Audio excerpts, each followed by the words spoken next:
Definitely, That's because various infection. Those are access positive sample. Number 219, first name Happy Camel, number 246, Crystal Sync Digital Slate 170, continuing with the Byrns family. this is been doing, Then the government comes in and they say, hey, we want to do it this way, and no regard for feelings of the local people or whatever. You talking to me? I'm talking to him. Okay. I was looking behind you. I'm trying to get the microphone in right in the top of the frame. There you go. That's good. I had a question. I'd like to know a little bit more about, people come in and plant the fruit trees in the big holes or try to live off fruits and berries or, whatever. I'm just curious about the reaction of the local people.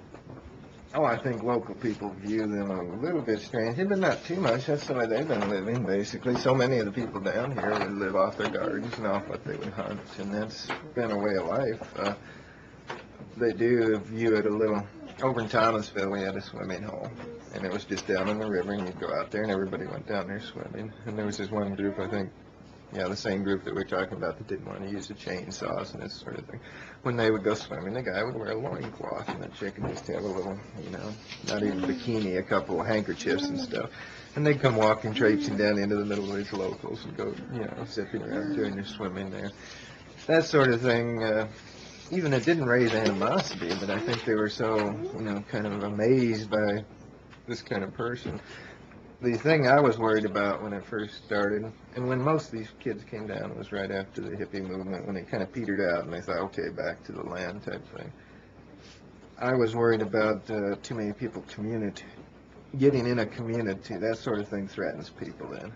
When they stay to themselves, when they orientate to themselves and say, I don't need the outside community, we're going to move a bunch of people in here and do this and that. That's what I was worried about, them getting local reaction. Scattered groups of people or individuals or couples coming in where they have to relate to the community. People can learn what they are and what they're doing, and they aren't a threat. It's what the locals didn't know or didn't, were worried about. This place here, for instance, is about 5 families out here over 2 miles or something that didn't know each other, and we moved in, basically around each other. It's certainly not a community or anything, but the stories that have been spread at one time or another about the place out here. This was the hippies on Rocky, is what it was, and the stories about. In fact, there was I was in a local bar drinking, and this guy that I knew basically came up, and I don't know where he thought I lived, but he started telling me he was drunk. Starts telling me this story about what happened to him when he was out walking on Rocky, and he came across these girls that were swimming naked in a stream, and they tried to get him to go swimming with them and this whole thing. And here I live out here in the same place he's talking about, and I know this whole story that he's making up, and he's laying this on me, really thought it was an exciting story. It's been very frustrating at times. Yeah, it's frustrating when you want to try and maintain a certain level of your own. Betty's a teacher, and she has to have a certain, level of respectability, and yet people lump you still in with a group. They say, okay, here's somebody, you're like them, where you aren't, and they don't take the time to find out what you are as an individual. And that's frustrating when you're put together in that situation. It's normal, of course, but... What about acceptance of the people? Is it a difficult thing? Acceptance really isn't difficult. The part that you're not kin to anyone is the most difficult part. If that goes along with acceptance, I guess it does. As a teacher, I gained acceptance that way once they found out, I was a good teacher. When I first started, I had a little bit of trouble because some of the people knew where I lived, and that caused some problems with some of the kids. But it doesn't anymore because they now know me as a person, and I'm not so much grouped. I still get teased a lot, by people who are friends, that are from the area. They tease me a lot about where I live and stories that they've heard and this, that, and the other. And it's in jest, but it still aggravates me sometimes. It really gets me really angry because I am a person, and who I live next to doesn't mean I have to be like that person. And the stories that are made up aren't even like the people that are even here. I mean, they're just made up stories, from what they've heard that, people are supposed to be like or whatever. Yeah, the hippie thing is 8-10 years old, and those of us who are still down here that made it have had to adjust just like the community and the folks around here to make it, and we're certainly not that much different. And yet, I think it gives them something to talk about, and it's a, you know, situation. There's not an animosity toward us, but, you know, they do get stories every once in a while. What's the best thing about living down here? Peace and quiet. No, slower lifestyle, a certain, just a feeling of being more in contact with what you're supposed to be in contact with, or whatever that is. It's a vague supposition. I guess it's just a feeling that you get. You're out in a nature orientation. You're closer to the earth. You're closer to people that you can be friendly with. Now, lots of times that friendliness is just a superficial type friendliness, and yet that doesn't mean it's not there. You know, so many people will do a lot of things for you, but it's a friendliness that you feel good about, because up in the city or anywhere else, you feel alienated from all those people. Everybody tries to ignore their neighbors and stay in their own little group. And, you know, there's a lot of drawbacks, but it's just a feeling, I think, that you get down here. What about for you? Well, for me, originally, before I had the kids, a lot of it was I just really did like to be, I love being around, especially here, the creek and the water. I can be upset and go down by the creek, and it really just helps to calm my feelings and everything. But with the kids, too, I really like the fact that they can run out and play anywhere. And, of course, there's the worry of snakes and that sort of thing. But there's not like in the city where, you know, when they're gone, it's where are they, you know, like Halloween or anything.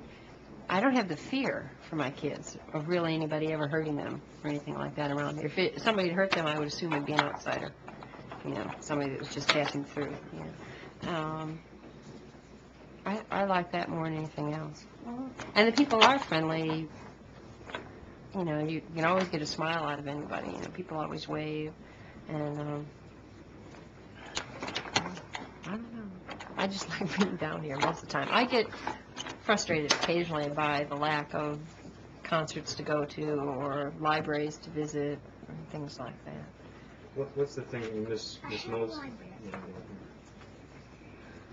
The availability of entertainment. You have to make your own.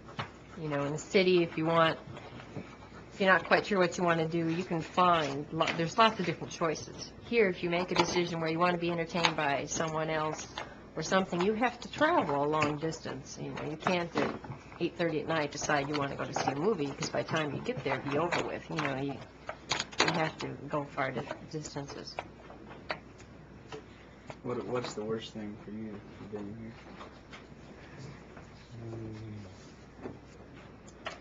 I don't know. Worse things are so relative. You know, I would want the same thing that Betty's talking about, entertainment, but I remember being in the city and thinking how bored I was, and there's nothing to do in the city.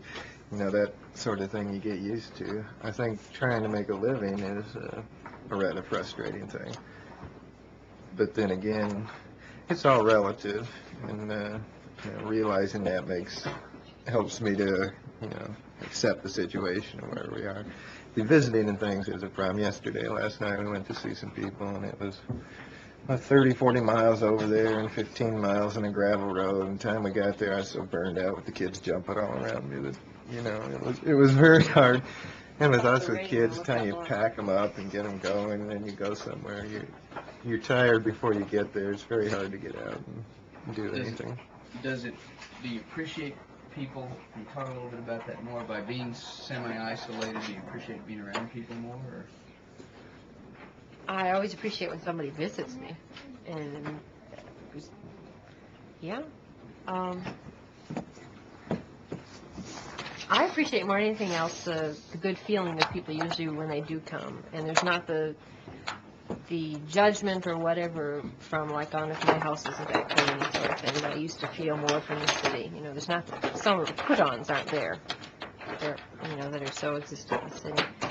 Are people more genuine? I think so. Most of them. You get all sorts of people everywhere. You know, the kids really enjoy it. When somebody comes over, it's yay! Somebody's coming to visit. But it's also living out like this. It's one difficulty we're going to see later on is when the kids do get more involved in everything in school. It's going to be an awful lot more driving. You know, driving them here and driving them there, because they can't just go out the door and walk. to wherever, where I could. When I grew up, I could walk to school, walk to the store, walk to a friend's house or whatever. I can hear John grunting and groaning there. Why don't we get a slate?